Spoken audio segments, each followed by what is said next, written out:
아침 필라테스로 월요일을 시작합니다. 오전에는 알바 채용 면접으로 시간을 다 보냈어요.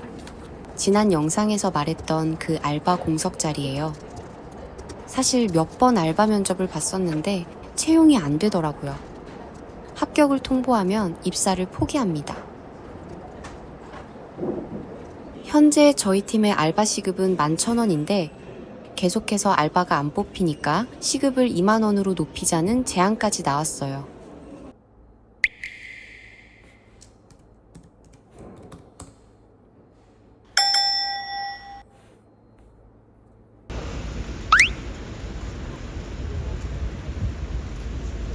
아무튼 8월에 퇴사를 앞두고 있는 제가 면접관으로 참여해서 알바 채용을 돕고 있는 이 상황이 참 묘합니다. 기분이 이상해요.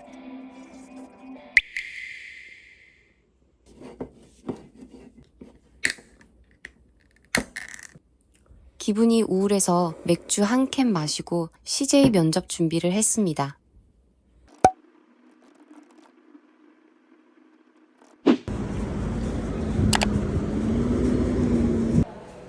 어제 오후에 팀장님과 짧은 면담을 진행했어요. 사실 내부적으로 제가 정규직이 될 수 있도록 많은 노력을 해주셨거든요. 근데 그게 잘 되지 않았다는 결과를 들었습니다. 애초에 제가 계약직으로 입사를 했기 때문에 계약직으로 끝나는 것은 당연한 일이거든요. 그런데도 불구하고 정규직 전환 시도를 계속 해주신 것만으로도 저는 너무 감사했어요.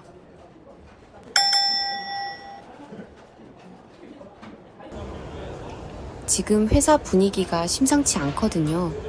얼마 전에 기사에도 올라왔는데 대대적인 정규직 희망 퇴직을 받고 있습니다. 이 상황에서 계약직이 정규직으로 전환되는 상황은 쉽지 않죠. 계약 만료에 대한 면담을 받고 나니까 8월 퇴사가 얼마 안 남았다는 사실이 실감나더라고요.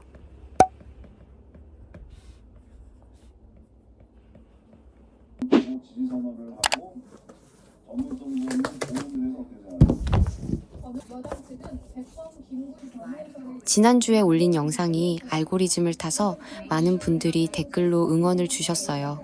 정말 고맙습니다. 이때만 해도 업무에서 배제되니까 정말 많이 속상했거든요. 그런데 이제 와서 돌이켜보면 오히려 업무에 몰입하는 시간을 줄여서 제가 취업 준비를 할 수 있도록 배려를 해주신 게 아닐까 생각해요. 그리고 제가 퇴사하는 게 확정됐으니 회사 입장에서도 기존 인원들로 업무가 원활하게 돌아갈 수 있도록 미리 준비를 해야 되죠. 충분히 이해가 갑니다.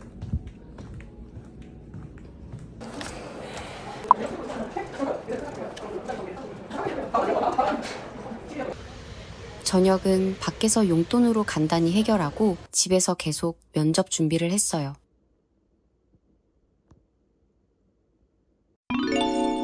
(1차) 면접은 실무진 면접이었고 비대면으로 진행됐습니다. 원래는 면접 후 인성검사를 진행한다고 안내받았는데 기존 안내와 다르게 인성검사를 먼저 진행했어요. CJ 인성검사인 CJAT는 약 40분 동안 진행이 됐고 줌 카메라를 그대로 켜놓은 채 진행이 됐습니다. 인사 담당자가 인성검사를 하는 동안 같은 룸 안에서 카메라로 확인하는 시스템이더라고요. 다른 기업의 인성검사보다 질문이 덜 까다로운 편이었고 도덕성을 묻는 질문이 많았습니다. 면접은 약 30분 동안 진행이 됐으며 다대일 면접이었어요. 면접관이 3명이었는데 담당 팀장님, 인사 담당자, 마지막 한 분도 실무 담당자셨습니다. 면접을 시작할 때 면접관분께서 본인들의 소개를 해주셨고 바로 1분 자기소개를 시작했어요. 경력직 면접이다 보니 이력서와 포트폴리오를 기반으로 한 질문이 많았습니다. 현 회사의 업종에서 가장 중요하게 생각하는 게 뭔지, 타 부서와 트러블이 생겼을 때 문제 해결 방법은 무엇인지, 업무 프로세스의 방식을 묻는 질문도 있었어요. 정규직을 그만둔 이유와 업종을 변경한 이유도 물어보셨고, 본인이 가장 잘하는 스킬은 무엇인지 물으셨습니다. 전반적인 느낌은 압박 면접이 아닌 차분하고 경청하는 분위기였어요. 그리고 면접관 세 분 모두 여성분이셨는데 모두 연령대가 있어 보이셨거든요. 저는 개인적으로 이 점이 고무적이었어요.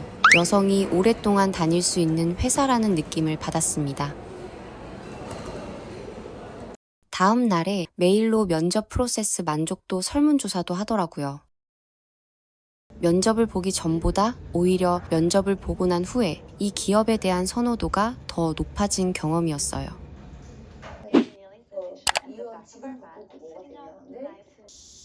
오늘은 재택을 하는 날입니다. 요 며칠 사이에 몇몇 기업에서 서류 결과가 나왔어요.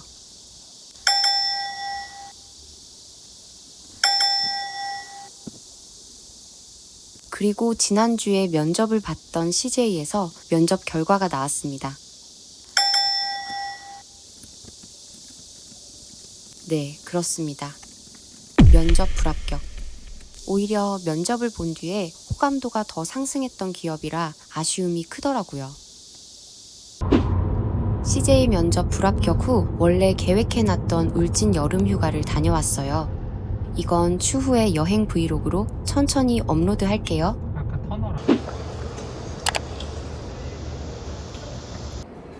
다시 또 월요일. 최근에 헤드헌터를 통해서 정말 가고 싶은 회사의 서류를 지원한 적이 있어요. 정말 오랜만에 헤드헌터를 통해서 지원한 서류였는데 잘 되진 않았어요.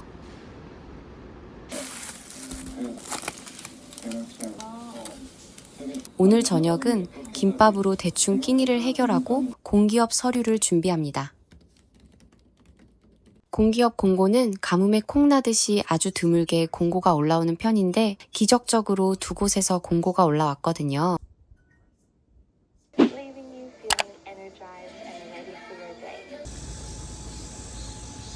회사에서 정규직 희망퇴직 공고가 또 올라왔습니다. 저희 회사에는 직군이 여러 종류가 있는데 이번에는 다른 직군의 희망퇴직 공고가 올라온 거예요.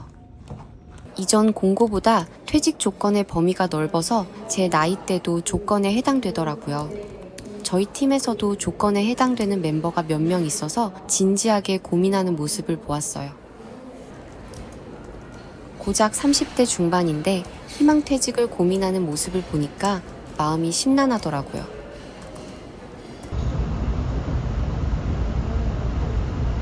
착잡한 마음을 부여잡고 이직 서류를 준비합니다.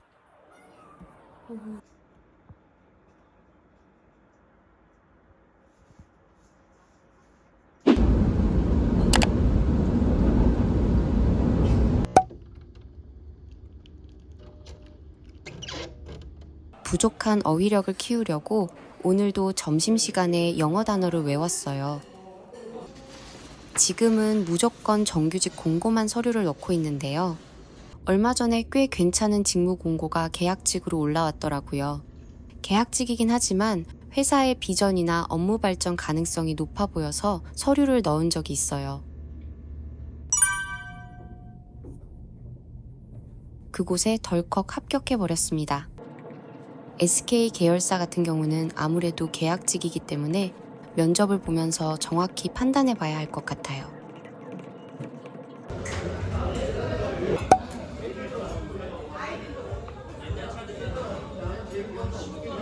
최근 5년간 물놀이 사고로 인한 사망자는 절반에 달하는 34명이 4월에 숨졌습니다.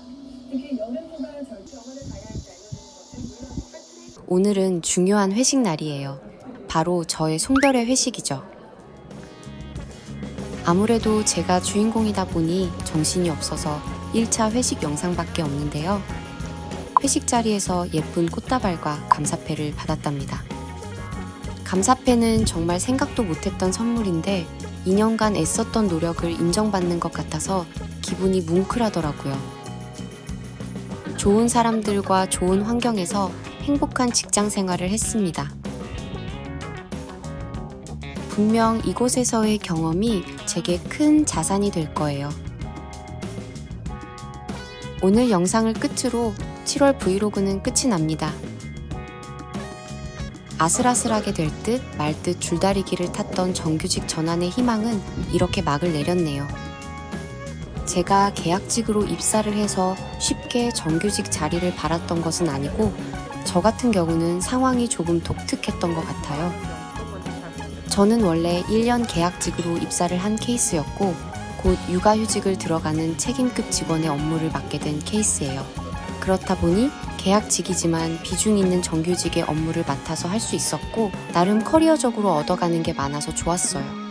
그런데 입사 직후 육아휴직을 들어가는 직원이 복귀하지 않을 가능성이 크다는 정보를 듣게 됩니다.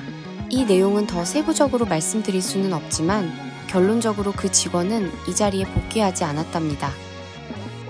정규직 TO가 생긴 상황과 일을 꽤 열심히 했던 저의 모습을 주변에서 너무 좋게 봐주셨기 때문에 분위기가 굉장히 긍정적으로 흘러가는 것 같았죠. 하지만 현실은 달랐습니다. 회사의 매출액은 매 분기마다 최고치를 경신하고 있었는데 회사는 희망퇴직 카드를 꺼내 들었죠. 늘 부러운 시선으로 바라보았던 정규직 동료들이 희망퇴직을 고민하고 있었어요. 정규직 자리도 줄이고 있는 이 상황과 현실을 받아들여야 했습니다. 복귀하지 않은 정규직 TO 자리가 없어져 버린 결말은 제게 꽤 충격적이었어요. TO 자리를 없애도 충분히 회사는 돌아가고 정규직의 빈 자리를 내게 줄 만큼 내가 능력 있는 직원은 아니구나 깨닫게 되었죠. 퇴사 후에는 그 부족한 무언가를 찾아서 채우게 되는 여정이 되지 않을까 생각합니다.